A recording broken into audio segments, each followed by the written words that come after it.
ईश्वरा सर्वांना चांगली बुद्धी दे, आरोग्य दे, सर्वांना सुखात आनंदात ऐश्वर्यात दे. सर्वांचं भलं कल्याण कर, रक्षण कर आणि तुझे गोड नाम मुखात खंड राहू दे. सद्गुरुनाथ महाराज की जय. गणरायाच्या चरणी प्रथम वंदन. सद्गुरू वामनराव पै यांच्या धर्मपत्नी, मातृतुल्य माये, जीवनविद्या मिशनचे आजीव विश्वस्त, प्रल्हाद दादा, इतर सर्व विश्वस्त, त्यांना माझा नमस्कार.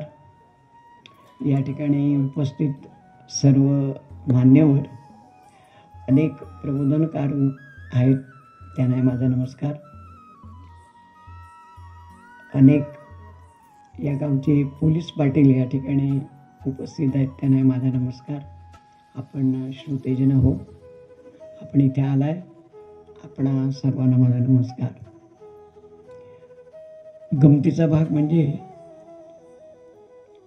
आत्ताच आपण पाहिलं की माननीय मुख्यमंत्री आणि उपमुख्यमंत्री यांचा शपथविधी सोहळा आपण पाहिला असेल, ऐकला असेल, पेपरात वाचला असेल, आझाद मैदानावर झाला. त्यावेळी 22 मुख्यमंत्री होते आणि उपमुख्यमंत्री. आज 7 पोलीस पाटील इथे आहेत.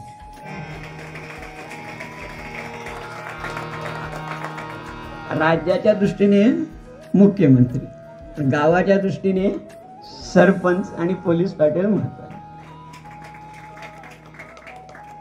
तुम्ही यशस्वी व्हा, सगळेजण तुमची कारकीर्द यशस्वी व्हावी. सरपंच मॅडम आहेत, सर्व पोलीस पाटील आहेत, तुमची कारकीर्द यशस्वी व्हावी. तुम्ही सर्वजण तरुण आहात, खूप काही तुम्ही करू शकता. मग अशी मी सरपंच मॅडमना म्हणालो की तुमचं वय ही जमेची बाजू आहे. फक्त वयाप्रमाणे विचार बाळगा, सगळं काही नीट होणार, काही काळजी करायची गरज नाही. मग विचार कुठला प्रश्न येतो, तर विचार म्हणजे जीवनविद्येचे विचार. कारण ते विज्ञाननिष्ठ आहेत, तर्कशुद्ध आहेत, निसर्ग नियमावर आधारित आहेत. प्रपंच, परमार्थ, उत्कर्ष आणि उन्नती या सगळ्याची सांगड घालणार आहेत. म्हणून मी सांगतो, म्हणजे वामनराव पैंचे विचार घ्या, म्हणजे मी काय तुम्हाला अंधश्रद्धेने सांगत नाही.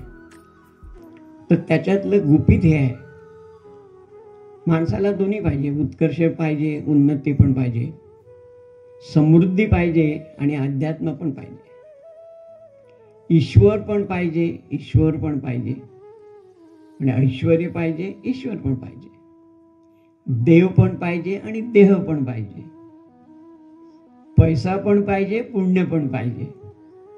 हे एक मिळून चालणार नाही. आणि जीवनविद्या हे तुम्हाला तुमचं जीवन, म्हणजे कुठलंही, म्हणजे वैयक्तिक जीवन असू द्या, पारमार्थिक जीवन असू द्या किंवा सामाजिक जीवन असू द्या, तुम्हाला उत्तम तऱ्हेने जगण्याकरता, यशस्वी होण्याकरता या विचारांचाच उपयोग होईल तुम्हाला. हे मी तुम्हाला अनुभवावरून सांगतो. कारण मी महानगरपालिकेमध्ये काम करत असल्यामुळे IAS ऑफिसर अनेक पाहिले, ज्यांच्यासोबत मी काम केलं, आणि मेयर पाहिले, मुख्यमंत्री पाहिले, दिल्लीला वेगवेगळे सचिव पाहिले. आणि हे सगळं पाहिल्यानंतर माझा दृढ विश्वास आहे की जे लोक आपल्या राज्याचा विचार करतात, म्हणजे समाजाचा विचार करतात, देशाचा विचार करतात, तेच लोक यशस्वी होतात. चीफ सेक्रेटरी हा एकच असतो, बाकीचे प्रिन्सिपल सेक्रेटरी पर्यंत किंवा ॲडिशनल चीफ सेक्रेटरी पर्यंत जातात. जो चीफ सेक्रेटरी होतो ना, त्याच्यामध्ये इतरांपेक्षा काहीतरी वेगळेपणा असतो. हा माझा ऑब्झर्वेशन आहे, कारण मी जवळून पाहिलं आहे. आणि एवढे मोठे मी प्रकल्प करायचो, मोठे मोठे प्रकल्प, त्यामुळे जवळून त्यांना मी पाहिले. मी ठामपणे सांगू शकतो की जे लोक समाजाचा विचार करतात, राज्याचा विचार करतात, राष्ट्राचा विचार करतात, तेच लोक त्या टॉप पोझिशनला जातात. मंत्री खूप असतात, पण मुख्यमंत्री एकच. तो कोण होतो? त्याच्या ठिकाणी काहीतरी असामान्य असतं म्हणून. केंद्रीय मंत्री खूप असतात, पण एकच प्राईम मिनिस्टर. त्याच्या ठिकाणी काहीतरी प्राईम असतं म्हणून तो प्राईम मिनिस्टर होतो. मग बाकीचे काही वाईट असतात का? वाईट नसतात, इक्वली केपेबल असतात. परंतु त्यातल्या त्यात काहीतरी त्याच्या ठिकाणी श्रेष्ठ असतं. आणि ही जर गोष्ट आपण बघितली तर तुम्ही अनेक या ठिकाणी पोलीस पाटील आहात, तुम्ही सरपंच आहात किंवा पंचायत समितीच्या आमच्या या ठिकाणी सदस्य आहेत. काहीतरी आपल्या ठिकाणी असतं आणि ते म्हणजे आपण समाजाचा विचार करणं, राष्ट्राचा विचार करणं, गावाचा विचार करणं. आणि तुमच्या हातात आहे. आत्ताचं सरकार तुम्ही बघितलं तर ते लोकांच्या हिताचा विचार करणारच सरकार आहे. तुम्हाला सगळी हेल्प मिळणार, फक्त तुमचं पॉझिटिव्ह थिंकिंग पाहिजे. मग पॉझिटिव्ह थिंकिंग म्हणजे काय? ते आम्ही गेले आठवडाभर तुमच्या गावामध्ये सगळीकडे घरोघरी फिरून फिरून सांगतोय. काय सांगतोय आम्ही? देवा यांचं भलं कर, देवा यांचं कल्याण कर, देवा यांचा संसार सुखाचा कर, देवा यांची भरभराट हो. हेच तुम्ही म्हणा, हेच तुम्ही म्हणा. मग त्यांचं भलं होता होता होता ते कधी होईल ते होईल, पण तुमचं भलं 100% होणार. कारण तो निसर्गाचा नियम आहे ना, क्रिया तशी प्रतिक्रिया होणारच. तेव्हा तुम्ही काही काळजी करू नका. जसं त्यांच्या बाबतीत आहे ते प्रत्येक व्यक्तीच्या बाबतीत आहे. आणि म्हणून आम्ही ग्राम समृद्धी अभियान या अंतर्गत हा कार्यक्रम ठेवला. आमचे भाई पाताडे आता म्हणाले त्याप्रमाणे की मागच्या वेळी आम्ही इकडे आलो, कार्यक्रम केला, त्यांच्या घरी गेलो, मंदिरात कार्यक्रम केला. खरं म्हणजे त्याने आता जो चमत्कार सांगितला, काय घडलं ते, याच्यावरून तुम्ही कल्पना करा देवाला काय अभिप्रेत आहे. कल्पना करा, ही मॅजिक आहे हो. चमत्कार, चमत्कार म्हणजे काय? त्याने सांगितलेली चमत्कार आहे. मग या गणरायाच्या मंदिराच्या बाजूला ही स्टेज आहे, मैदान आहे, आणि त्या गाई म्हैशीने ते पवित्र करायचं. पवित्र करण्याची त्यांची भाषा वेगळी, पद्धत वेगळी, पण महिलांनी त्याला एक वेगळं रूप दिलं. आता त्या गाई म्हैशीनं मोठं म्हणायचं का महिलांना मोठं म्हणायचं हे तुम्ही ठरवा. पण मंगल पवित्र असं हे वातावरण या ठिकाणी झालं. म्हणजे या सगळ्यावर कृपा कोणाची आहे? गणरायाची कृपा आहे, त्याची कृपा. आपण लक्षात घ्या. मग आम्ही कोण? कार्य करणारे आम्ही कोण? निमित्त मात्र ना. आम्ही काय करणार कार्य? जर कालच्या पावसाने ठरवलं असतं आता कोणी घ्यायचं, तर कोण आम्ही? आम्ही तिकडे असलो होतो. म्हणजे हा अनुभवला पाहिजे चमत्कार. हा अनुभवाचा भाग आहे. नोहे बोलायचे, हे अनुभवायचे जोगे. आणि म्हणून ही जी समृद्धी आहे, ती समृद्धी नुसतीच पैशांची नाही आहे, तर ही समृद्धी विचारांची आहे, ही समृद्धी आरोग्याची आहे, ही समृद्धी शिक्षणाची आहे, ही समृद्धी संस्कारांची आहे. म्हणजे ज्याला आपण होलिस्टिक डेव्हलपमेंट, म्हणजे पूर्णार्थाने ज्याची प्रगती ही पूर्णपणे पूर्णार्थाने आहे, म्हणून त्याला होलिस्टिक डेव्हलपमेंट म्हणतात. सर्वार्थाने प्रत्येक गोष्टीला महत्त्व दिलेलं आहे. आणि म्हणून जीवनविद्या एककल्ली विचार करत नाहीत, नुसताच पैसा पैसा पैसा असं नाही. पैसा पाहिजे, पैशाशिवाय काही खेळ चालणार नाही, पण पैशाने सगळं काही मिळत नाही. त्याला कशाची तरी जोड लागते, आणि ते देण्याचं काम जीवनविद्या मिशन करतं. जीवनविद्या मिशन पैसा कमवा म्हणून सांगायला जाण्याची गरज नाही, ते कमवतातच. पण किती कमवा, कसा कमवा, तो मिळवलेला पैसा कसा सांभाळा, त्याचा विनियोग कसा करा आणि त्याचा सदुपयोग कसा करा हे सांगायला लागतं. पैसा कमवायला सांगायला लागत नाही. येणं केनं प्रकारेनं म्हणजे ह्याचं कशाही प्रकारे तो कमवायचा पैसा, असं जेव्हा होतं तेव्हा मग पंचायत होते.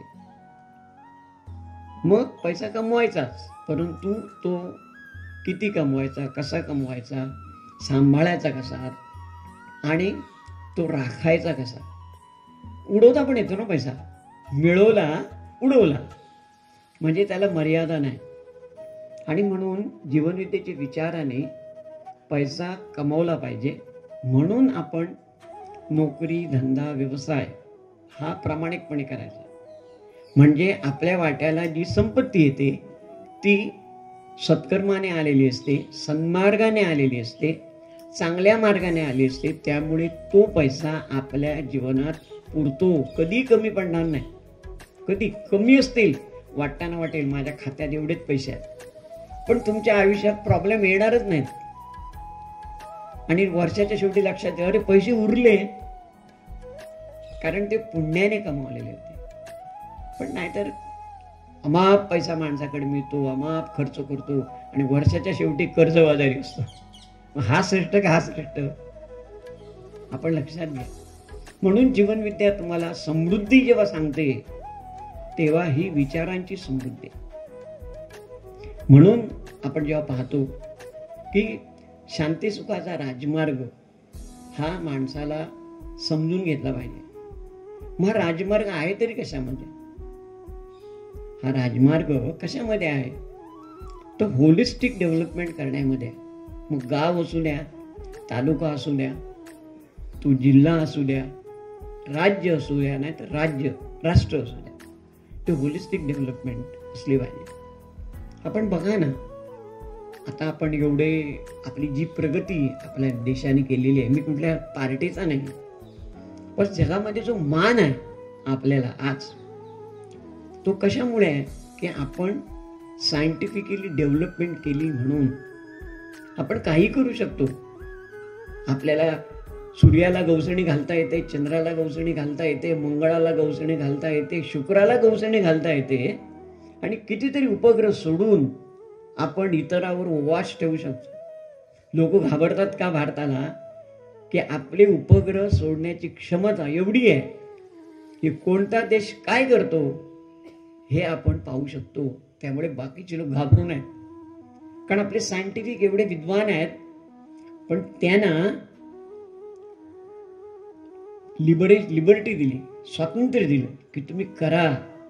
पण ते एक लक्षात ठेवा, ते देशाच्या हिताचं करा आणि विश्वाच्या हिताचं करा. वामनराव पैंचं सांगणंच आहे, प्रत्येक कृती ही राष्ट्रहिताची आणि विश्वशांतीची. हेच आताचं सरकार करत आहे. प्रत्येक कृती ही राष्ट्रहिताची आणि विश्वशांतीची. आम्ही फक्त आमच्या देशाचा विचार नाही करत. युक्रेन आणि रशियामध्ये युद्ध चाललेलं आहे, आपण त्यांना शस्त्र पुरवत नाही. इतर जे प्रगत देश आहेत, इंग्लंड असेल नाही तर जर्मनी असेल, ते युक्रेनला हत्यारं देतात. हत्यारं देतात म्हणजे काय? शस्त्र देतात आणि रशिया आणि त्यांचं दोघांचं युद्ध पुढे न्यायला मदत करतात. अरे काय चाललंय? काय थांबवायचा काहीतरी प्रयत्न करा. आणि आमच्या पंतप्रधान सांगतात की तुम्ही काहीतरी मध्यस्थी करा. बाकी अरे मध्यस्थी करा काय? तुम्ही शस्त्र तुम्ही देता, भांडण करायला तुम्ही लावता आणि कोणातरी मध्यस्थीला सांगता तुम्ही मध्यस्थी करा. म्हणजे बदमाशगिरी किती आहे ती बघा. का सांगतो? आपण हे करत नाही ना, हे धंदे आपण करत नाही, म्हणजे आपलं देश करत नाही. म्हणजे आपला प्राईम मिनिस्टर असतील किंवा आपले परदेश मंत्री असतील किंवा आपले एक्सटर्नल अफेअर्स सचिव असतील, हे कोणी धंदे करत नाहीत. आपण प्रामाणिकपणे ते युद्ध थांबवण्याचा प्रयत्न करतो. म्हणून ह्या सगळ्यांच्या कारवाया बंद आहेत. कारण त्यांना हे पटत नाही की असं युद्ध चाललं पाहिजे. ह्याचे खूप लोकांना फायदे आहेत, खूप लोकांना नुकसान आहे. आंतरराष्ट्रीय स्तरावर चालतं. आपल्याला त्याच्यात जायचं नाही. पण आपला जो उद्देश आहे की सद्गुरूंनी 66 वर्षापूर्वी सांगितलं की हे जग सुखी व्हावं आणि हिंदुस्थान राष्ट्र सर्वार्थाने सर्वांच्या पुढे जावं, हा त्यांचा संकल्प 66 वर्षापूर्वीचा आहे. आपण लक्षात घ्या, आजचा नाही. आणि त्या संकल्पाच्या पूर्ततेच्या दिशेने आपण जातोय बघा. मग हा संकल्प वैश्विक आहे ना, हा संकल्प वैश्विक आहे. मग आपला संकल्प काय? ही बंडवाडी किंवा नुसताच कासारडे पुरता मर्यादित नाही. पण आज इथे आपण तेवढ्या पुरता मर्यादित आहे आजच्या दिवशी. पण तेवढ्या पुरता तो मर्यादित नाही. पहिला आमचं कासारडं तरी आम्ही त्याचं उत्कर्ष उन्नती करूया. ग्राम समृद्धी अभियान इथे राबवूया. इथे आपण ती प्रगती होऊ द्या सगळ्या लोकांची. आणि मग आपण बघू ह्या तालुक्याचं काय होतं आणि राज्याचं काय होतं. पण पहिला आपण करूया. म्हणून आपण आपला आजचा उद्देश हा या गावाची समृद्धी पुरता मर्यादित आहे, पण तो तेवढ्या पुरता सीमित नाही आहे. आमचा उद्देश खूप मोठा आहे, परंतु निदान मी ते सिद्ध करायला पाहिजे की मी माझा गाव समृद्ध करू शकतो. मी माझा गाव समृद्ध करू शकतो, तेव्हा मी म्हणू शकतो मी माझा तालुका समृद्ध करू शकतो. मला नाहीतर अधिकार नाही ना. कोणी विचारणार तुझ्या गावचं पहिलं बघ, आमच्या गावचं कशाला बघतो, है की नाही. आता मग सांगितलं उदाहरण घ्या. व्यापक स्वरूपामध्ये आपल्या भारत देशामध्ये सगळं नीट चाललेलं आहे, म्हणून इतर लोक सांगतात की आता जरा बाहेर जा आणि इतर देशांचं बघा. नाहीतर आपण शहाणपणाला करायला आपले प्राईम मिनिस्टर गेले असते तर त्यांना सांगितलं असतं, अरे तुझ्या लागलेली आग पहिली विझव आणि मग दुसऱ्यांची आग विझवायला ये, असं सांगितलं असतं ना. पण तसं होत नाही. आणि म्हणून तुमच्या प्रत्येक माणसाचं कॉन्ट्रीब्युशन ह्याच्यात आहे, व्हायला पाहिजे, अभिप्रेत आहे. आम्ही मुंबईवरून येणार छोटं कार्यक्रम म्हणून तुम्ही हे अखंड चालवायचं आहे. आणि याकरता अनेक उपक्रम वामनराव पैंने आपल्याला दिलेले आहेत. आणि हे गुपित कुठे आहे तर विचारामध्ये परिवर्तन झालं पाहिजे. एक इंग्लिश लेखक म्हणतो, man is a thinking animal. माणूस हा विचार करणारा प्राणी आहे असं म्हणतो. हो, असं जर असतं तर जगाचं नंदनवन झालं असतं. म्हणून सद्गुरू काय म्हणतात, विचार करतो तो माणूस. नाही तर इंग्लिश मधला शब्द काय, man is a thinking animal. Thinking शब्द काढून टाका, काय होतं, मॅन इज अ ॲनिमल. ठीक, म्हणजे माणूस हा जनावर आहे. थिंकिंग काढून टाकला शब्द. बघा, तो इंग्लिश लेखक पण काय गमतीदार आहे. थिंकिंग काढून टाकलं म्हणजे विचार करणारा करतो तो माणूस. म्हणून सद्गुरूंनी त्याच्यामध्ये जरा बदल केला. माणूस हा विचार करणारा प्राणी आहे हे खरं नसून विचार करतो तो माणूस. मग आपल्याला माणूस म्हणून जगायचं की नाही, म्हणजे आपण विचार केला पाहिजे.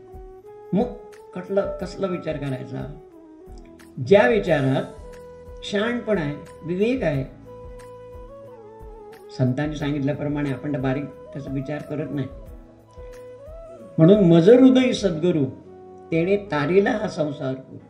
म्हणून विशेष हे विवेकावर, म्हणजे विवेक, ज्ञानेश्वर माऊली विवेक फार महत्वाचा. म्हणजे हा जो विचार आहे तो विवेकपूर्ण असावा, शहाणपणाचा असावा. किती महत्वाचं आहे. आणि ही जर गोष्ट लक्षात घेतली तर विवेक म्हणजे शहाणपण. मी शहाणपणे ज्ञानाने येतं ना. म्हणून सुरुवातीला ग्रंथ वाचन करा, हरिपाठाचं वाचन करा. सोपा मार्ग काय की सर्वांनी एकत्र येणं. एकत्र येण्याचा मार्ग काय, हरिपाठ करणं. आपापल्या 4 घरामध्ये, वाडीमध्ये जर ज्ञानेश्वर माऊलींचा आपण हरिपाठ सुरू केला तर काय होईल की लोक एकत्र येतील, हरिपाठ करतील. आणि हरिपाठ हे असं एक अस्त्र आहे की तुम्ही ते म्हणायला लागला की आपोआप उद्धार होतो. ज्ञानेश्वर माऊलीच म्हणतात, दोन्ही पक्ष पायी उद्धरती. म्हणजे जो म्हणणारा आहे त्याचाही उद्धार होतो, आणि जो ऐकणारा आहे त्याचा उद्धार होतो. तुमच्या शेजारचा माणूस येत नसेल त्याच्या कानावर पडू द्या, तो ऐकणारा होतो ना. तुम्ही म्हणणारे, म्हणणाऱ्याचा पण उद्धार होतो, ऐकणाऱ्याचा पण उद्धार होतो, हे ज्ञानेश्वर माऊली सांगतात. आणि म्हणून आपण ही जी समृद्धी आपल्याला हवी असेल तर विचारांची समृद्धी, आणि हे जर गोष्ट लक्षात घेतली तर आपण ही सुरुवात केली पाहिजे आपल्या गावामध्ये. मग ग्रंथ वाचन आहे. आता सद्गुरूंचे एवढे ग्रंथ आहेत ना, विलक्षण विलक्षण असं त्याच्यामध्ये तत्वज्ञान आहे, विलक्षण. प्रत्येक माणसाचं हित कल्याण करण्याचं सामर्थ्य त्या ग्रंथामध्ये. कुठलाही ग्रंथ तुम्ही घ्या, आणि हा ग्रंथ जर आपण वाचला सामुदायिकरित्या तर तुम्हाला हळूहळू त्याच्यात काय सद्गुरू सांगायचं हे कळेल तुम्हाला. आमचा एक श्रवण भक्ती म्हणून कार्यक्रम सकाळी असतो, 5:45 सुरू होतो, तो 7:45 बंद होतो. त्याच्यामध्ये ग्रंथ वाचन असतो, थोडा वेळ, 5 मिनिटं. एखाद्या ग्रंथातला 1 प्यारा 2 प्यारे वाचायचे आणि त्याच्यावर चिंतन करायचं. म्हणजे ते ऐकणारे जे काही 4-5 हजार लोक असतील त्यांना आपोआप ग्रंथ ऐकण्याची संधी मिळते, आपोआप मिळते. फक्त तुम्ही ते लावला पाहिजे, त्या खर्च नाही, कष्ट नाही, काही घरात चाललेलं आहे, तुम्ही ऐकता. आम्ही दर सोमवारी, आता मगाशी आमचे सुनील म्हणाले त्याप्रमाणे गेली 27 वर्ष दर सोमवारी 7 ते 8:30 या वेळेमध्ये अभ्यास वर्ग असतो, दर सोमवारी. आता हे ऐकणारे हजारो लोक आहेत, ऐकतात, त्याच्यातून काहीतरी बोध घेतात आणि आठवडाभर त्याचं चिंतन करतात, मनन करतात आणि ते आचरणात आणतात. त्यामुळे त्यांच्या जीवनामध्ये परिवर्तन होतं. हे झालं लांबचं. पण तुमच्या गावामध्ये जर पुढाकार घेतला कोणी वाडीवाडीमध्ये तर ते आपोआप हरिपाठ होईल, नामस्मरण होईल, ही भलकर साधना आपण जी म्हणतो ती होईल. तुम्ही म्हणाल ह्याने काय होईल, ते मगाशी सांगितल्याप्रमाणे की तुम्ही जेव्हा हरिपाठ म्हणाल, ही प्रार्थना म्हणाल, भलकर साधना कराल, भलभाव म्हणाल, तेव्हा काय होणार माहिती आहे का, जो ऐकणार आहे ज्याच्या घरात तुम्ही म्हटलं तर त्याला ते बरं वाटणार, चांगलं वाटणार, पण तुमचं भलं व्हायला सुरू होईल. तुम्हाला कळणार नाही केव्हा तुमचं भलं होतंय ते, कारण ते देवाचं आहे ना. ते देवाची वेगळी भक्ती तुम्हाला करायला नको. बाकीचं तुम्ही काय करता ते करा, उपास तापास व्रत केले काय करता करा, परंतु हे जे तुम्ही जर केलं 10 मिनिटं 20 मिनिटं अर्धा तास, तर हळूहळू हळू ते तुमच्या जीवनामध्ये तुम्हाला अनुभवायला यायला लागेल. तुम्ही हरिपाठ म्हटला, प्रार्थना म्हटली, हे ईश्वरा सर्वांना चांगली बुद्धी दे, आरोग्य दे, प्रार्थना म्हटली, भलकर साधना म्हटली, यांचं भरभराट होऊ दे म्हटलं, यांची मुलं शिकून टॉपवर जाऊ द्या असं तुम्ही म्हटलं, त्याच्या भलकर साधनेमध्ये आहे, यांची मुलं शिकून टॉपवर जाऊ द्या असं म्हणतो आपण.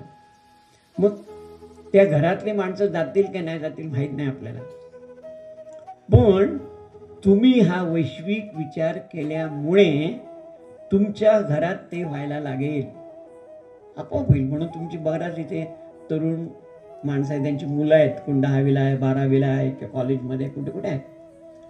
तुम्हाला जर त्यांच्या जीवनात खरंच काहीतरी त्याने प्रगती करावी, त्याने उन्नती करावी, उत्कर्ष करावा असं तुम्हाला वाटत असेल तर बाकीचे कुठलेही मार्ग तुम्हाला स्वीकारायची गरज नाही.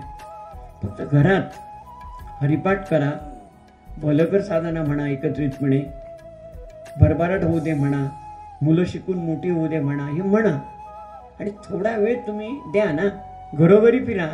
तुमच्या वाडीत 10 घरं आहेत, आपले 20 घरं आहेत, आज ह्या घरात, उद्या त्या घरात, उद्या त्या घरात, असं करता करता रोटेशनमध्ये करता करता करता तुमच्या घरात आपोआप परिवर्तन होईल. ज्याला आपण समृद्धी म्हणतो, हे काय आहे माहिती आहे, वैचारिक बदल आहे. कारण विचारांचं सामर्थ्य मोठं आहे. वामनराव म्हणतात, हा जो विचार आहे ना, विचारांचे सामर्थ्य मोठे, सांगतात ते पैसोत गुरु, अंतर्मने हे कल्पतरू. म्हणता येईल का गीत? तुम्ही गीत ऐका, तुम्हाला कळेल.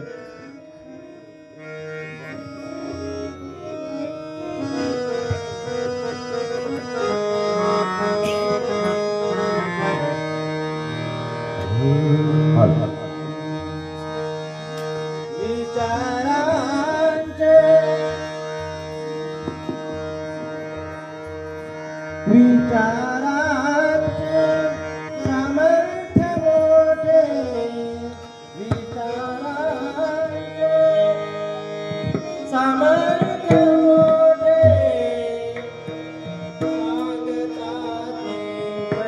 सद्गुरु अंतर्मन हे कल्पतरू अंतर्मन हे कल्पतरू अंतर्मन हे कल्पतरू विचारांचे सामर्थ्य मोठे विचारांचे सामर्थ्य मोठे सांगताती पै सद्गुरु अंतर्मन हे कल्पतरू अंतर्मन हे कल्पतरू अंतर्मन हे कल्पतरू अंतर्यामी देवनाथतो अंतर्यामी देवनाथतो इच्छामणी फलकृप करितो इच्छामणी फलकृप करितो देवे मागणे मानव जावा देवे मागणे मानव जावा तथा तू म्हणतो शिवशंकरी अंतर्मन हे कल्पतरू अंतर्मन हे कल्पतरू अंतर्मन हे कल्पतरू जसे विचार तसेच जीवन जसे विचार तसेच जीवन नशीब घडते विचारातून नशीब घडते विचारातून अविचाराने सुखाईवती अविचाराने सुखाईवती दिसती दुःखाचे डोंगरू अंतर्मन हे कल्पतरू अंतर्मन हे कल्पतरू अंतर्मन हे कल्पतरू. किती सुंदर शब्द आम्हाला सद्गुरू म्हणतात. जसे विचार तसेच जीवन. जसे विचार तसे जीवन. परंतु आपल्या ठिकाणी हा जो हृदयस्थ ईश्वर आहे, शंकरू आहे, तो काय म्हणतो? तुमच्या विचारांना तथास्तु म्हणत असतो. विचार कोण करतो? आपण. तथास्तु कोण म्हणतो? हृदयात असलेला परमेश्वर म्हणजे तुमचं अंतर्मन. म्हणून मी सर्वांना विनंती करते की लक्षात घ्या, वामनराव पैंचा एक ग्रंथ आहे, त्या ग्रंथाचं नाव अमृत म्हणतं, आणि त्यामध्ये एक प्रकरण आहे, शंकर म्हणतो तथास्तु.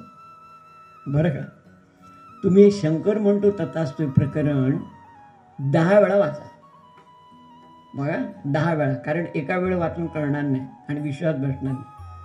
तुम्ही ज्यावेळी 10 वेळा वाचाल तेव्हा हा शंकर कोण, हा तथास्तु म्हणतो म्हणजे काय करतो हे तुम्हाला कळेल. कुठल्याही बुवा बाबा उदी भस्म गंडे दोरे कुठेही जावं लागणार नाही. मी तुम्हाला गॅरंटीने सांगतो. किती समस्या असू द्या, किती काही पण प्रॉब्लेम असू द्या, तुम्हाला स्वप्न पडतात, तुमच्या स्वप्नात भूत येतं, देवतार येतो, काय पण येतो, कोण पण येऊ द्या, काय तुम्ही घाबरू नका. ते सगळं निघून जाईल. फक्त शंकर म्हणतो तथास्तु हे प्रकरण 10 वेळा वाचा. सगळी भूत खेद देवचार सगळे सगळे सगळे निघून जाणार. कारण बऱ्याच लोकांच्या मनामध्ये स्वप्नामध्ये त्यांचे पूर्वज येतात, काहीतरी सूचना करतात, काय काय असतं, येतं काहीतरी. ह्यामध्ये आता पितृपक्ष होऊन गेला, काय लक्षात ते आले म्हणून काय बिघडत नाही, ते तुमच्या चांगल्या करतात असतात. पितृपक्षामध्ये आपण त्यांची सेवा करतो, परंतु तुम्हाला त्रास देण्याकरता येत नाही. परंतु तुमचा सगळा गैरसमज असतो, ते तुम्हाला आशीर्वाद देण्याकरताच येतात. आपले काय पूर्वज वेडे नाहीत, की आपण हा पितृपक्ष जो सेलिब्रेट करतो तो योग्य आहे आणि आपल्याला ते आशीर्वाद देण्याकरता येतात. पण त्यांचा आशीर्वाद तुम्ही घेतला की त्यांना तुमची समृद्धी व्हावी, तुम्ही यशस्वी व्हावे, तुमचं जीवन सर्वार्थाने समृद्ध व्हावं असा ते आशीर्वाद देऊन जातात. तुम्ही काय फॉलो करत नाही आणि वर्षभराने परत माळ घालतात.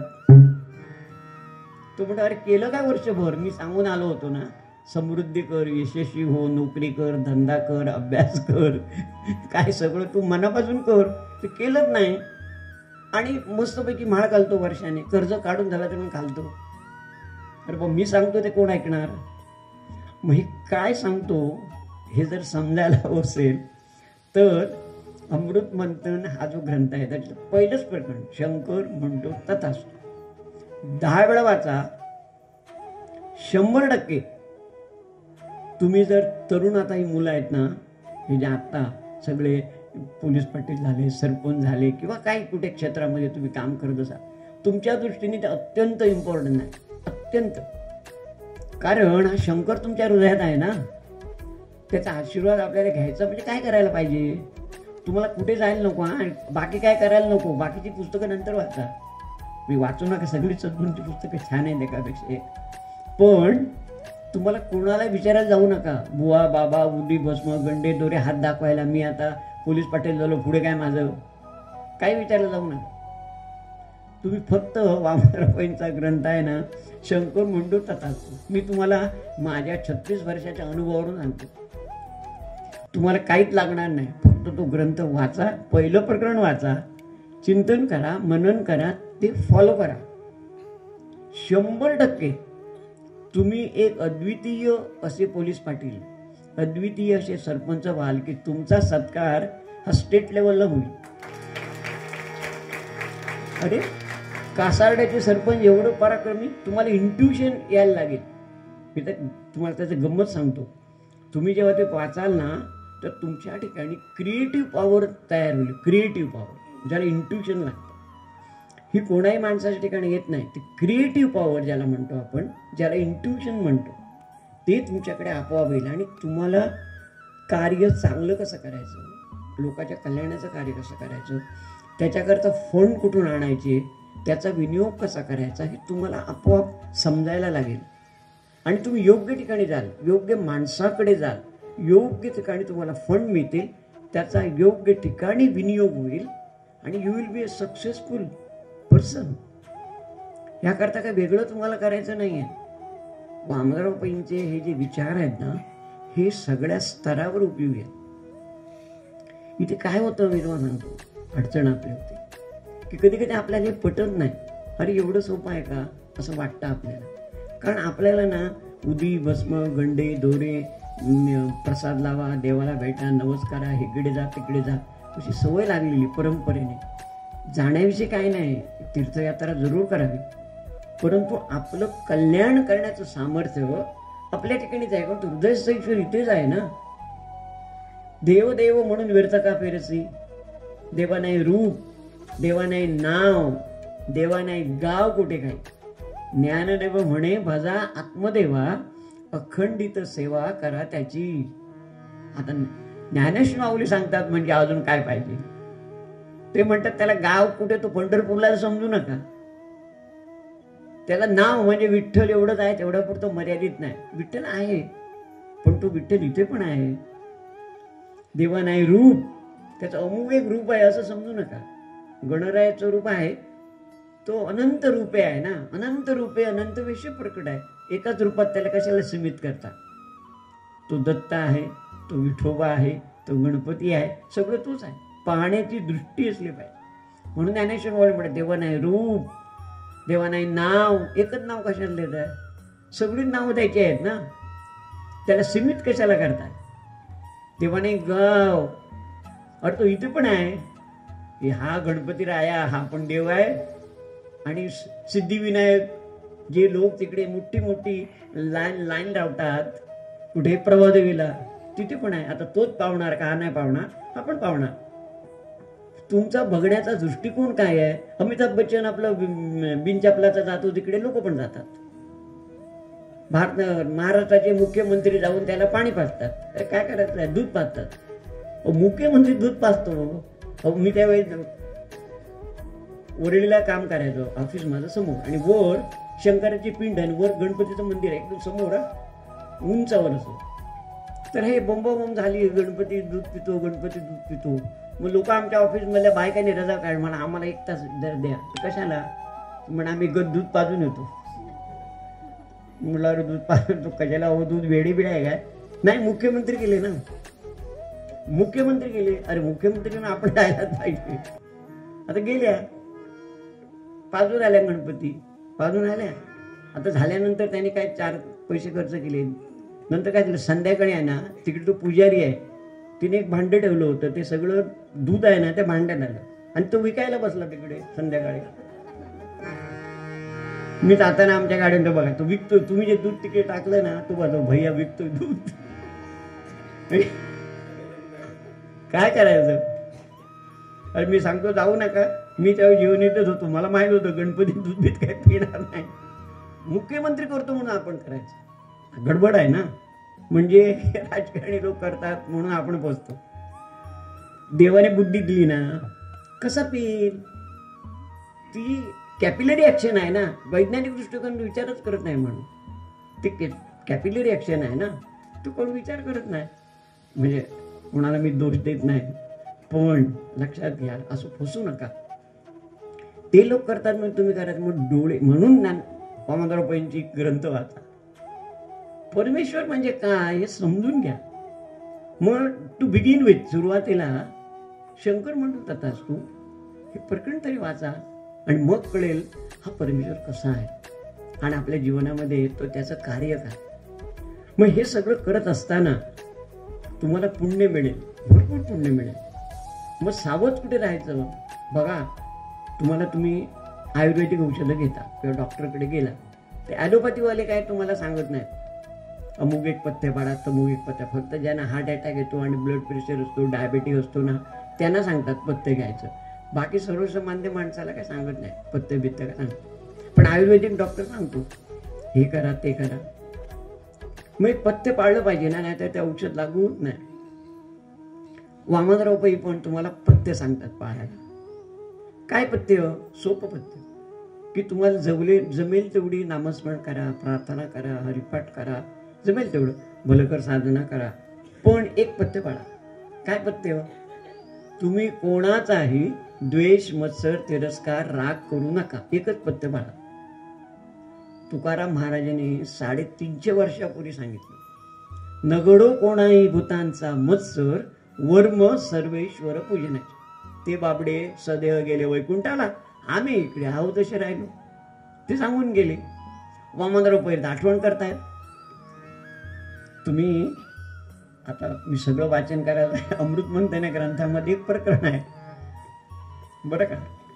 तर त्याच्यामध्ये वामनराव पैंनी 5 पथ्य सांगितली. ते सगळी पथ्य मी तुम्हाला सांगत नाही, पण एक महत्वाचं पथ्य सांगतो तुम्हाला की कोणाचाही द्वेष, मत्सर, तिरस्कार करू नका. तुम्हाला करायची काहीच गरज नाही, कारण त्याचं व्हायचं त्याच्या कर्माप्रमाणे संचार पण होईल ना. तुम्ही कशाला द्वेष, मत्सर, तिरस्कार करता? तू श्रीमंत होतोय ना, होऊ द्या. त्याला यश मिळालं ना, होऊ द्या. 4 व्हील खरेदी केली ना, करू द्या. काय त्याच्या मुलाचा चांगला धंदा चाललाय, चालू द्या. तो सरपंच झाला, होऊ द्या. तो पोलीस पाटील झाला, होऊ द्या. तो मंत्री झाला, होऊ द्या. तो मुख्यमंत्री झाला, होऊ द्या. आता मुख्यमंत्र्यांची आई आहे ना, त्याला ओवाळलं, तू बघितलं असेल सगळ्यांनी. आता झाले, पण त्याच्या बाजूला जे बाकीचे झाले आमदार, त्यांच्या आईचं ओवाळताना दाखवलं नाही. ओवाळलं असणार ना, ते दाखवलं नाही. हा फॉल्ट कोणाचा आहे? मीडिया. मीडियाचा फॉल्ट आहे.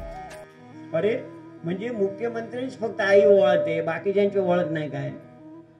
तिच्या दृष्टीने तो मंत्री झाला हे त्याच्या दृष्टीने मोठा आहे की नाही?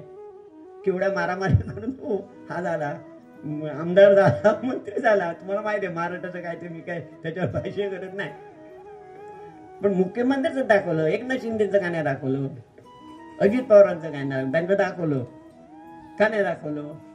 म्हणजे सोशल मीडियावाली जी मंडळी आहे ना, वी गेट कॅरीड अवे. मी त्यांना दोष देत नाही ते कोणी असले तर, कारण हा ट्रेंड आहे आणि त्यांना ट्रेंड फॉलो करावा लागतो. ह्याचा अर्थ ते बरोबर आहे असं नाही. म्हणजे मुख्यमंत्र्यांची आई मुलाला ओवाळते हे बरोबर आहे, नथिंग रॉंग. परंतु बाकीच्यांच्या दृष्टीने तो मुलगा तेवढाच श्रेष्ठ आहे. आता हे सगळे पोलीस पाटील झाले, यांच्या आईने त्यांना ओवाळत असणार ना. हे काय फोटो बिटो काढून पेपरात आलं काय? नाही आलं. ते आले, निवड झाली, ओवाळलं, सत्कार केला, फाईन. तेवढं श्रेष्ठ आहे ते. तुमच्या गावामध्ये तुम्ही पोलीस पाटील झाला, हे तेवढं तुमच्या गावाकरता ते मोठं आहे ना. ते राज्याचे मुख्यमंत्री झाले, ओके. तुम्ही का नाही होणार मुख्यमंत्री? तुम्ही विचार करा ना, का नाही होणार? मला मुख्यमंत्री व्हायचंय असं ठरवा ना. Why not? एक दिवस उजाडेल तुमचा. का नाही उजाडणार? कासारड्याचा मुख्यमंत्री काय त्याचा नाव का नाही होणार? ह्याला वामनराव पै काय म्हणतात, तुमचं व्हिज्युअलायझेशन असलं पाहिजे. Think big. एक इंग्लिश डेझरेली नावाचा इंग्लंडचा पंतप्रधान काय म्हणतो, you will never reach higher than what you think. तो काय म्हणतो, जो त्यांच्या राज्यावर सूर्य मावळत नव्हता, म्हणजे सगळीकडे राज्य होतं त्यांचं, पश्चिम खंडात, उत्तर खंडात, सगळीकडे, युरोप खंडात, अमेरिका खंडात, आशिया खंडात, सगळीकडे राज्य. त्यावेळेचा तो पंतप्रधान डिझरेली तो म्हणतो, you will never reach higher than what you think. म्हणजे तुमच्या विचारांच्या पलीकडे तुमची झेप जाणारच नाही. Why not to think big? का नाही विचार करायचा? आपण करायचा, पण त्या दृष्टीने प्रयत्न केले पाहिजेत, मेहनत घेतली पाहिजे, आपण लायक बनलं पाहिजे. मग तुम्ही जर लायक बनला, मेहनत केली, तर one day you will become chief minister. काय मोठी गोष्ट आहे. त्याने काय वेगळं केलं? होऊ शकतं ना. आपले नारायण राणे मुख्यमंत्री झाले की नाही? What was he? तुम्ही विचार केला त्यांचं जर पूर्वायुष्य तुम्ही बघितलं तर सुभाषनगरमध्ये चेंबूरला राहणारा एक नगरसेवक, बघा, त्यांना लोक दोष देणार, काय देणार, काय काय बोलायचं बोलतील, बोलू दे. पण BSTचे चेअरमन झाले आणि नंतर ते महाराष्ट्रात मंत्री झाले आणि मुख्यमंत्री झाले. त्यांच्यात आणि तुमच्यात फरक काय आहे? बाय एज्युकेशन वाईज त्यांचं फक्त गाव वरवडे मालवण तालुक्यात, तुमचं कासारडे. वडवणे आणि कासारडे शब्द सारखे सारखे आहेत जरा.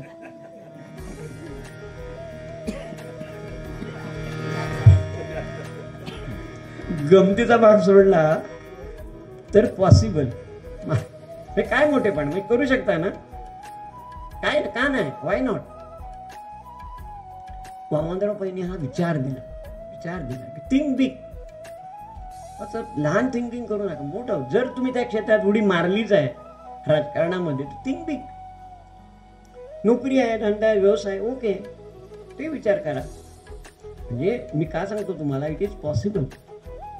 मी जेव्हा इंजिनियर म्हणून पास झालो तेव्हा तुम्हाला गंमत वाटेल, पास झालो आणि मी खेळतो रस्त्यावर, तर भाईसाहेब सावंत तेव्हा मिनिस्टर, जुन्या लोकांना माहिती आहे, तेव्हा ते मिनिस्टर होते. तर ते आपल्या गाडीने चालत होते, माझ्या वडिलांना ओळखायचे. त्याने गाडी थांबवली. त्यांना माहीत होतं मी ह्या वर्षी B होणार, कारण माझे शिक्षक होते, ते मला सायन्स शिकवायचे RPD शाळेमध्ये. थांबवली का नाही, वडिलांना कुठे येतो शिवायचं, वडील म्हणे तो खेळतोय तिकडे क्रिकेट. अरे बेडे काय, त्याला क्रिकेट बीट नाही खेळायचं तिकडे, आता तू नोकरी महाराष्ट्र शासनाने नोकरीला लाग, IAS व्हायचं. तर मला आपले वडिलांनी सांगितलं, अरे सर आले होते, तुला बोलवलंय तिकडे. मला माहीत होते मला पकडणार आणि मुंबईत घेऊन जाणार. मी गेलो नाही, दुसऱ्या दिवशी गेलो. मला म्हटलं, अरे काय तू तिकडे इकडे तिकडे, तू चल माझ्याबरोबर उद्या. त्यांची गाडी होती, मी त्यांच्या गाडीतून मुंबईला आलो. मुंबईला तो माझी काय स्वतः वडिलांची खोली नव्हती, मी बहिणीकडे राहिलो. मला गेले ते PK सावंतांच्या हातात दिले. PK सावंत मिनिस्टर होते तेव्हा, बरं का. त्यांना ते कुलाब्याला ते राहायचे, कुलाब्याला. तिकडे मी गेलो, तिकडे त्यांच्या घरात मी गेलो आणि तिकडे ते सत्यसाईबाबांचे भक्त, PK सावंत लोक, ज्या लोकांना माहिती आहे सत्यसाईबाबांचे भक्त ते. मला म्हणाले तुला नोकरी पाहिजे ना, मिळणार. पहिलं सत्यसाईबाबांच्या 10 जी मंदिरं आहेत त्या मंदिरात माझ्याबरोबर फिर, त्यांचा आशीर्वाद घे, मग तुला नोकरी मिळेल. तर मी म्हणतो मला फर्स्ट क्लास मिळाला आहे, मला चांगली मार्क आहेत, मला नोकरी मिळणार हो, तुम्ही कशाला मला ते फेऱ्या मारायला लागतात. नाही चल तू माझ्या. मग त्यांनी मला 10 मंदिरामध्ये घेऊन गेले सत्यसाईबाबांच्या. म्हणजे पुऱ्या मुंबईत जेवढी जेवढी मंदिर आहेत ते भक्त असं मी आपलं फिरलो त्यांच्याबरोबर, त्यांची गाडी, त्यांच्याकडे जेवण खाणं. आणि एक दिवशी मला पाठवून दिलं चीफ इंजिनियर म्हणून आमच्या तिथे. त्यावेळी मी अर्बन डेव्हलपमेंट डिपार्टमेंट म्हणजे चीफ इंजिनियर चिठ्ठी दिली, ह्या मुलाला घ्या नोकरीला. मी गेलो तिकडे, गेलो, त्याने बघितली चिठ्ठी, कोणाची पी के सावंतांची चिठ्ठी, ते पण सत्यसाईबाबांचे बघतो, फोटो लावला होता मागे. मी म्हटलं नोकरी मिळायलाच जमा.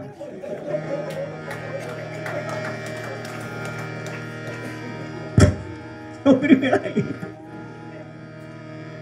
But I was not happy. म्हणजे तुम्हाला खरं सांगतो, मला मी ठरवलं होतं की मी MPSCची परीक्षा देणार, हे करणार ते करणार. मी थोडं दिवस नोकरी केली, मग मी UPSCची MPSCची परीक्षा दिली, महानगरपालिकेमध्ये आलो, आणि then I started my career. आणि मग मी आता सांगितलं मी किती वेळा परदेशात गेलो, प्रोजेक्ट केले, हे केलं ते केलं. म्हणजे मला सांगायचं काय की तुम्ही थिंक बिग. मग तेवढ्यापुरतं तुम्ही असं मर्यादित राहू नका. हा माझा जीवनातला अनुभव आहे. मी तुम्हाला दुसऱ्यांचे अनुभव सांगतो, मी माझे अनुभव तुम्हाला सांगतो की 100% पॉसिबल आहे. आणि मला माहीत नाही की मी निवृत्त झाल्यानंतर लोक घाबरतात. निवृत्त झाला शेवटात हातात ते रिटायरमेंटचं पत्र मिळालं की नाही, हातात मिळेल पण घाबरतात. कारण काय, एन्क्वायरी बिन्क्वायरी असेल ती शेवटच्याच दिवशी देतात हातात. म्हणजे सरळ त्याला रिटायर व्हायला देत नाही, ती खूप भानगड असते. मी त्याच्या आदल्या दिवशी गेलो होतो दिल्लीला मीटिंगला, आणि मी आलो आणि उद्या माझं रिटायरमेंट आहे, तर संध्याकाळी सेंड ऑफ ऑफिसने अरेंज केला होता. तर मी आलो आणि ऑफिसमध्ये सेंड ऑफ आहे, तर सगळं झालं. तर संध्याकाळी 5:30 वाजता सेंड ऑफ झाला. आमच्या इथे चेक बिक द्यायचे असतात, ते दिले, सगळं दिलं. तर आमचे ते त्यावेळी जे BMC होते ते मला म्हणाले, आता उद्यापासून तुम्ही परत यायचं. परत यायचं म्हणजे मला शिक्षा देता की काय? शिक्षा काय नाही, हे बघा लेटर दुसरं. लगेच मला अपॉइंटमेंट दिली, उद्यापासून तुम्ही ऑफिसर आणि पेशंट यायचं. मग ते भाई सावंताला मला पकडून आणलं, पास झाल्या ते कामाला लावलं. इकडे रिटायर झालो, जरा शांततेने जीवन जगणार ते नाही, त्याने मला पत्र देऊन टाकलं, उद्यापासून यायचं. आपण कल्पना करा, हे सगळे नशिबाचे खेळ म्हणा किंवा तुमच्या प्रयत्न जे आहेत ना, प्रयत्नाचं ते फळ आहे. आणि मग मी 9 वर्ष ते काम केलं, उत्तम तऱ्हेने काम केलं, त्याच्यात सगळे प्रोजेक्ट पूर्ण केले मी. आणि ते महानगरपालिकेला मी खूप त्याच्यातून फायदा करून दिला. मला थोडंसं पैसे त्यांनी दिले असतील, पण मी खूप फायदा महानगरपालिकेला करून दिला, कारण त्या प्रोजेक्टचं डिझाईन मी केलं होतं. आणि ते कुठल्याही प्रकारची किंमत न वाढवता वेळेत सगळे पूर्ण केले, कारण त्याला फार महत्त्व, त्याला कॉस्ट ओव्हररन आणि टाईम ओव्हररन असं म्हटलं जातं प्रोजेक्टच्या भाषेत. म्हणजे किंमत वाढवायची नाही आणि वेळ वाढवायचा नाही. कुठलाही प्रोजेक्ट, तुम्ही आता हे रस्त्यांचे प्रोजेक्ट चालतात, तुम्ही बँड्राला तुम्ही सिलिंग बघितलंय, किती लोकांनी बघितलंय मला माहीत नाही. बँड्राला सिलिंग आहे, तर तो सिलिंग जेव्हा झाला त्याचा 2003 साली तो सिलिंग पूर्ण झाला. तर त्याची मूळ किंमत 500 कोटी रुपये होती. 500 कोटी. त्यांनी वेळेवर पूर्ण केलाच नाही HCCने, आणि तो वाढवत वाढवत वाढवत वाढत त्याची किंमत शेवटी 1600 कोटी रुपये झाली. बघा, तिप्पट. कोण जबाबदार? तुम्हाला धरताच येत नाही, कारण प्रत्येक माणूस आहे ना आपली चामडी बचावून सगळं करत असतो.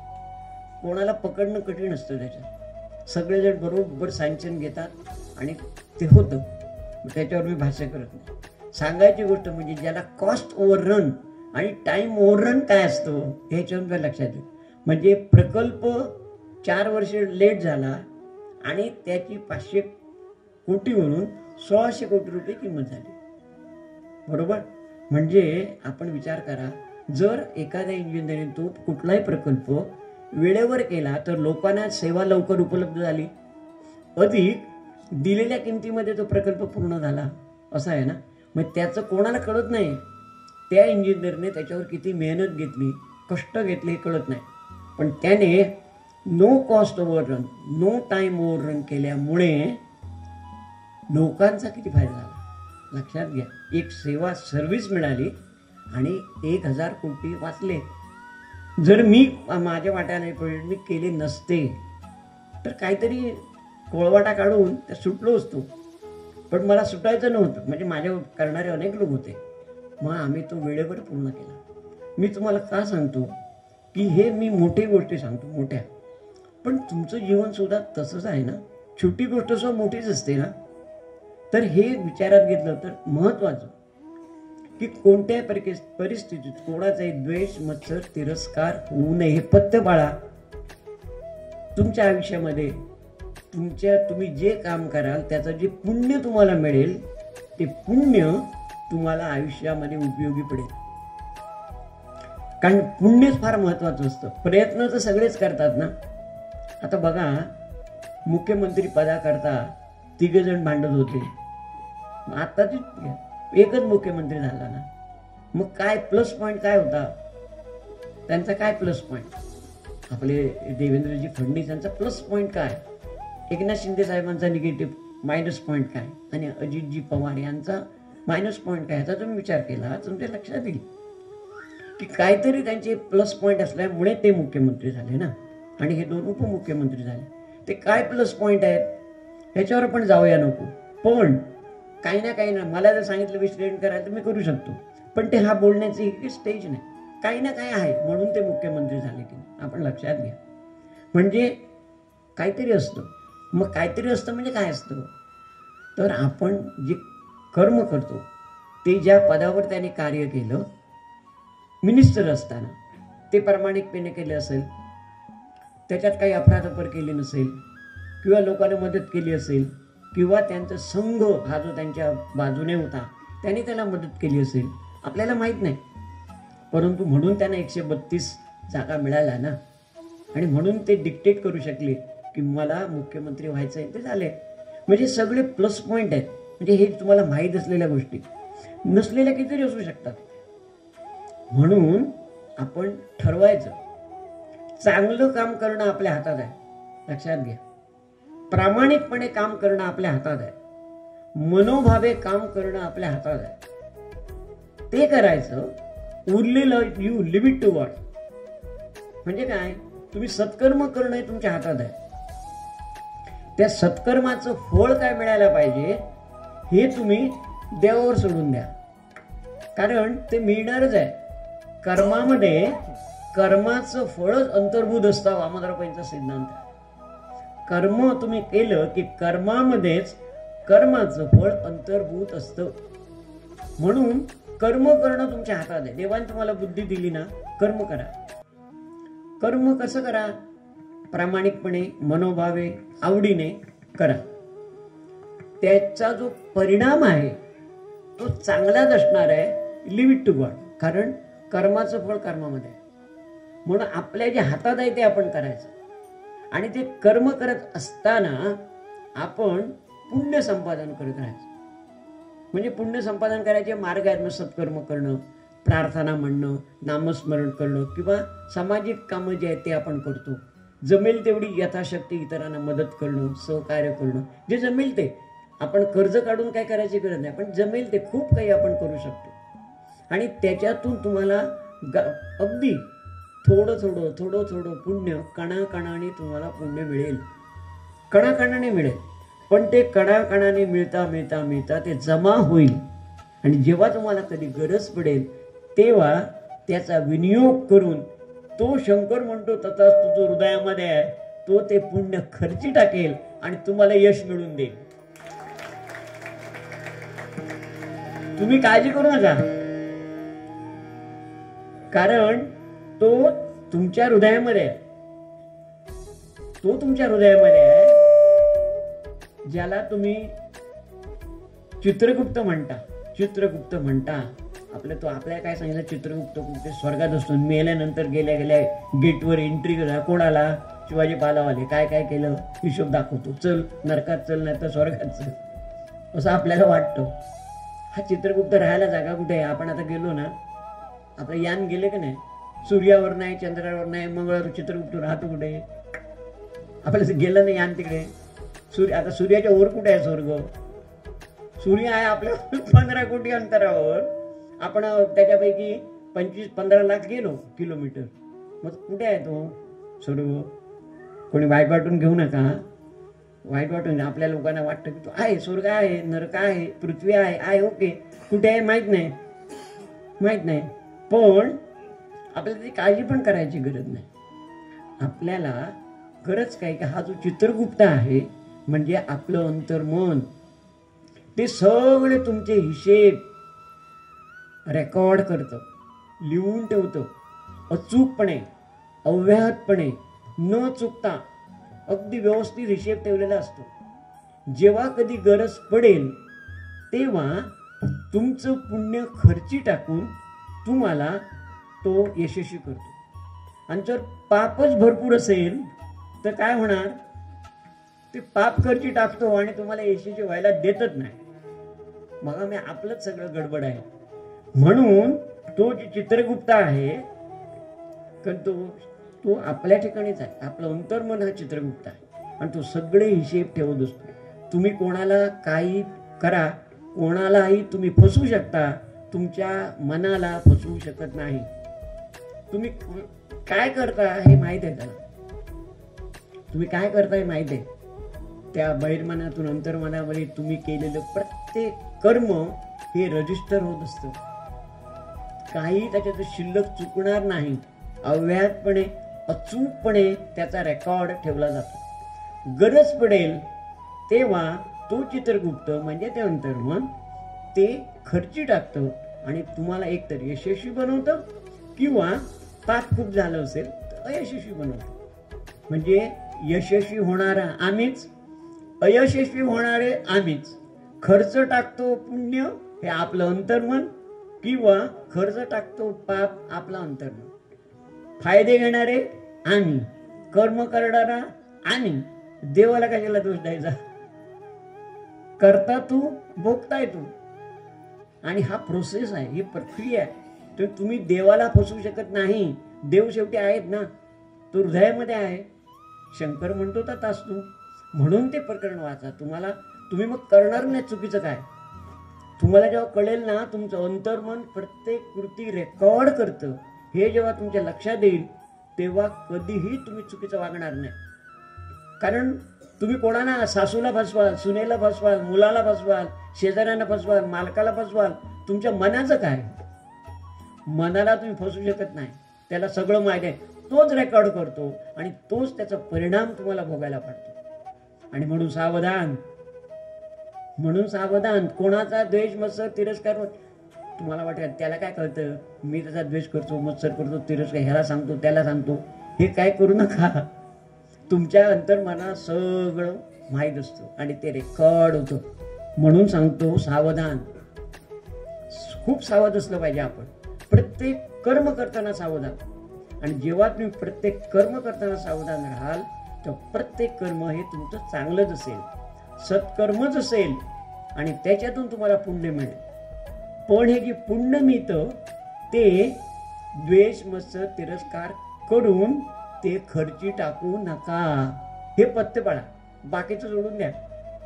किती नामस्मरण करा, किती प्रार्थना करा, किती हरिपाठ करा, जमेल तेवढं करा. किती भलं कर साधना म्हणा, किती त्याचं कल्याण होऊ द्या, भलं होऊ द्या म्हणा, जमेल तेवढं करा. अट्टास नाही अमुकच करा असं जमेल तेवढं करा.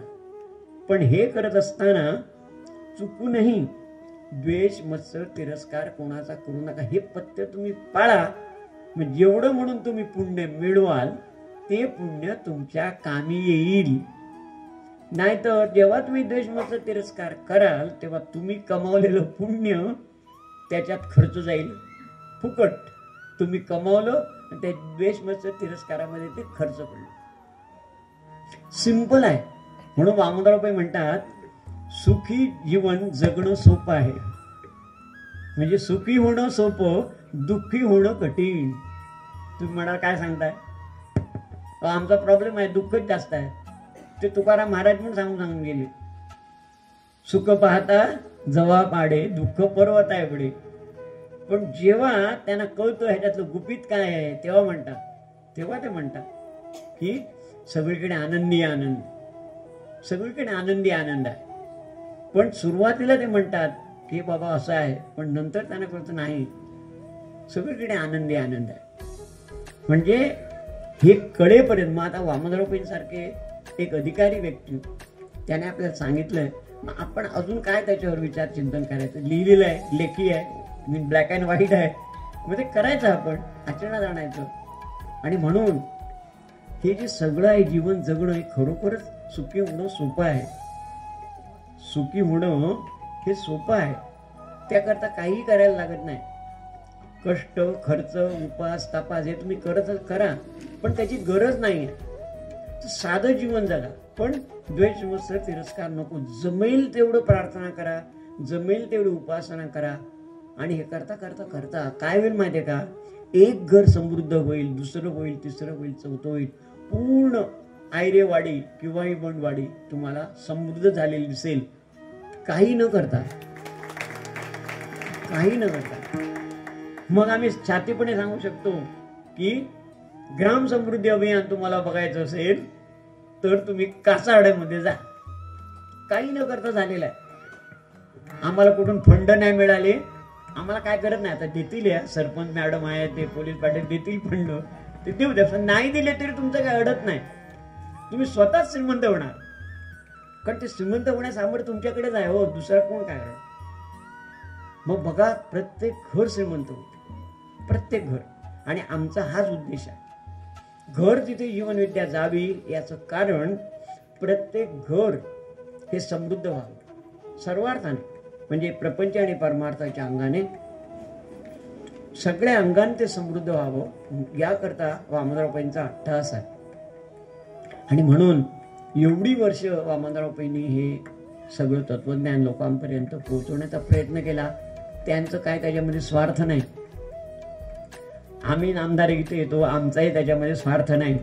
पण आमचे सगळे नामदार इथे राहतात, आमचे ते गुरुबंधू आहेत. त्यांचा गाव समृद्ध झाला तर आम्ही सांगू शकतो, तुम्हाला बघायचं आहे ग्राम समृद्धी अभियान, कासारड्याला जा. म्हणजे आम्ही उदाहरण टाकतो, जाऊन जाऊन बघा.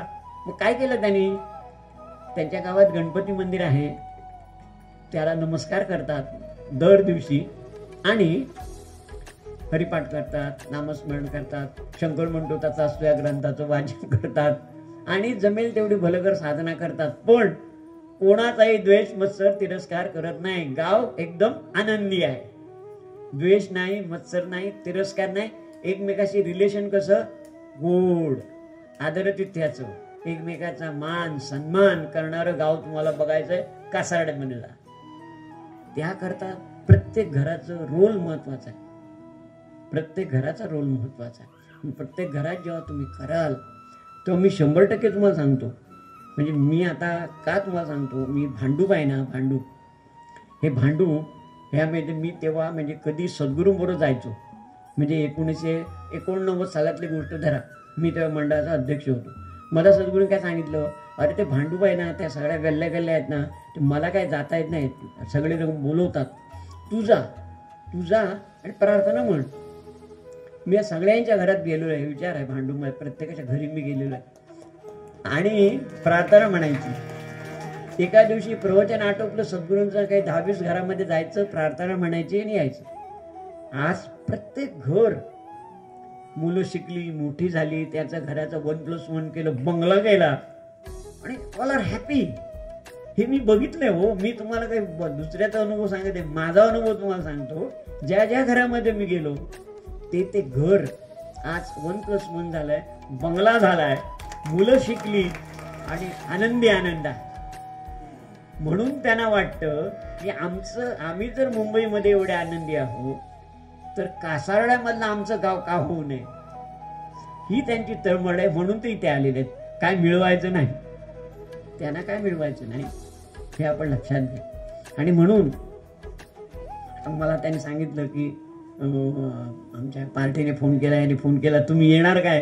तर मला आज पण कार्यक्रम होता, काल पण कार्यक्रम होता मुंबईमध्ये, तर मी ह्यानं कमिटमेंट केली मी येतो म्हणून. मग ते 2 कार्यक्रम मी नाही केले आणि ते आलो.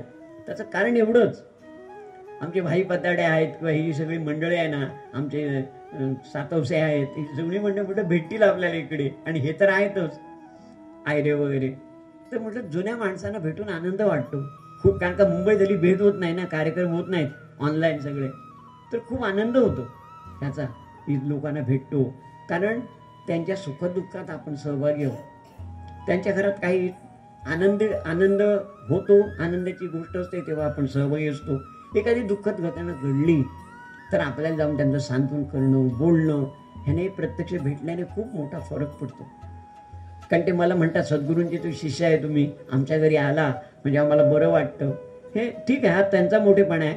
मला सद्गुरूंनी सांगितलंय तू जाऊन त्यांना भेट, तर मी जायचो, आजही येतो मी.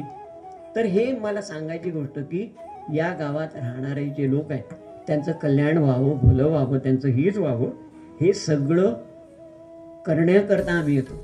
आमचा स्वार्थ काही नाही. आणि तुम्ही खूप मला आम्हाला पडतं. आज आमच्या पाताडे मॅडम वगैरे सर्वांनी काय काय एवढं सगळं इकडे आमची भाई पाताडे आहेत, खूप सहकार्य तुम्ही केले आहेत. मी सगळ्यांची नावं घेत नाही, पण खूप सहकार्य तुम्ही केलं आहे, आम्हाला मान सन्मान दिला आहे.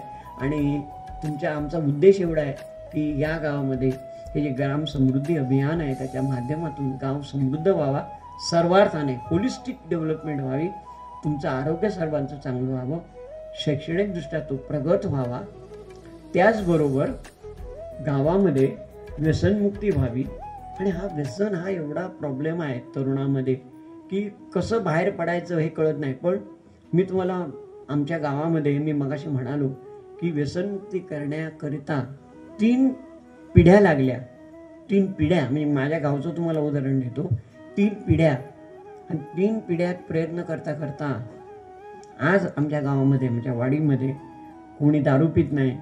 आणि ते सगळेजण संत स्वरमनाथांचं जे मंदिर आहे त्या मंदिरात ते एकत्र येतात मुलं आणि कार्य करतात. जे मी तुम्हाला सांगतो 3 पिढ्या लागल्या. दारूबंदी करायला जेव्हा आम्ही गेलो तेव्हा लोकांनी आम्हाला दारूबंदी करण्यापासून आम्हाला खूप त्रास दिला, पण आम्ही सोडलं नाही. कारण आम्ही शिकलेले होतो, आमची आर्थिक परिस्थिती चांगली होती, त्यामुळे आम्ही त्यांना काही नमलो नाही. केलं म्हणजे केलं. पण आज त्याचा फायदा गावाला होतोय. परंतु या प्रक्रियेमध्ये जवळजवळ आमच्या गावातली 22 माणसं व्यसनाने ती गेली, जग सोडून गेली. तेव्हा आम्ही त्यांना सांगतो, बघ तुझा काका गेला, तुझा मामा गेला, तुझा हा बघ, तू कशाला त्या रस्त्याने जातोस बाबा? आता तुला हे बघितलं डोळ्यासमोर, अजून कसं जातोस, जाऊ कसं शकतोस तू त्या रस्त्याने? जो रस्ता चुकीचा आहे तर कसं जातोस? मग कळतं त्यांना, अरे हो माझा काका गेला, मामा गेला, हे गेला, तो गेला. लोकांना कळतं. म्हणजे काय की आम्हाला 3 पिढ्या लागल्या आणि 20-22 माणसं जावी लागली, तेव्हा कुठे गावामध्ये व्यसनमुक्त झाला गाव. असं करायचं काय आपल्याला? असं नाही करायचं. आपल्याला हे सहज करता येण्याजोगं आहे. म्हणून जे जीवनविद्येत आले त्यांनी व्यसनाचा त्याग केला, ते मुक्त झाले आणि जीवन त्यांचं खऱ्या अर्थाने समृद्ध झालं. नाहीतर भांडूपचं काय झालं असतं मला कळत नाही, काय झालं असतं. आमच्या जोगेश्वरीचं काय झालं असतं मला माहीत नाही. मालाडचं काय झालं असतं मला माहीत नाही. ती कल्याण डोंबिवली ह्याच्या शाखा आहेत, काय झालं असतं देव जाणे. ठाणा मुलुंड शाखा आहे, देव जाणे. प्रभादेवी दादरची शाखा आहे, देव जाणे.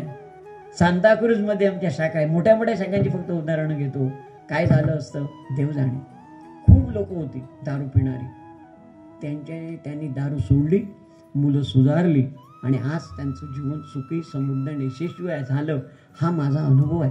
कारण मी 36 वर्षामध्ये शेकडो कुटुंब बघितली जी खऱ्या अर्थाने ते समृद्ध झाली, सर्वार्थाने समृद्ध झाली. हा माझा अनुभव आहे. म्हणजे मी काय तुम्हाला पुस्तके वाचन सांगत नाही, कारण मी त्यांच्या घरी गेलेलो आहे. सद्गुरू कृपेने मी त्यांच्या घरी गेलो, मी त्यांचं घर बघितलंय. तेव्हाचं घर आणि आताचं घर ह्याच्यामध्ये जमीन अस्मानाचा फरक आहे. आणि व्हाय नॉट कासार्डेमध्ये का नाही होणार?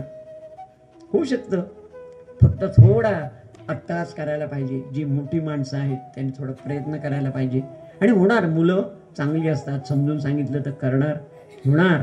आणि ते व्यसनमुक्त होणं ही काळाची गरज आहे. कारण जर व्यसनी राहिले तर काय खरं नाही, ना गावाचं खरं, ना राज्याचं खरं, ना देशाचं खरं. आणि म्हणून आपण एक वैश्विक जबाबदारी म्हणून एक करायला पाहिजे आणि आपण सर्वजण मिळून करूया. आणि म्हणून मी एवढीच आपल्याला विनंती करेन की आमचं एक छोटंसं कार्य त्याच्यात आपण सर्वांनी सहभागी व्हा. सर्व तुम्ही मोठी माणसं झाली की आपोआप मुलं येतील, सहभागी व्हा. आणि आपण याच्यातून गावाची जी डेव्हलपमेंट आहे, ही जी ग्राम समृद्धी, ही खऱ्या अर्थाने समृद्ध व्हावा गाव, हे आमचं मनापासून आम्हाला वाटतं. आणि वामनराव पाईंचा तो संकल्प आहे, तो होणारच.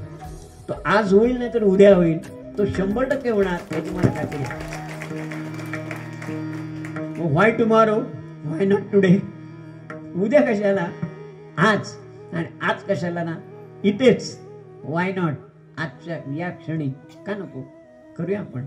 अर्लियर द बेटर, कारण हे चांगलं आहे ना, ते लवकर होईल तेवढं चांगलं. मग तुमचं योगदान महत्वाचं आहे. तुम्ही योगदान करा. आम्ही तुमच्या सोबत आहोत. या सगळ्या प्रक्रियेमध्ये आम्ही सोबत आहोत. आणि आपण सर्वजण मिळून हे करूया आणि या गाव समृद्ध करूया सर्वार्थाने. मग तो प्रपंच असेल, परमार्थ असेल, शिक्षण असेल, त्याच्यामध्ये व्यवसाय असेल, धंदा असेल, आरोग्य असेल, सगळ्या क्षेत्रामध्ये हा गाव खऱ्या अर्थाने समृद्ध व्हावा याकरता गणरायाची त्यांना आशीर्वाद मिळावेत, सद्गुरुरायांचे आशीर्वाद मिळाले, ईश्वरी कृपा अखंड राहावी आणि सर्वांचं जीवन सुखी समृद्ध व्हावं आणि गाव खऱ्या अर्थाने तो समृद्ध व्हावा.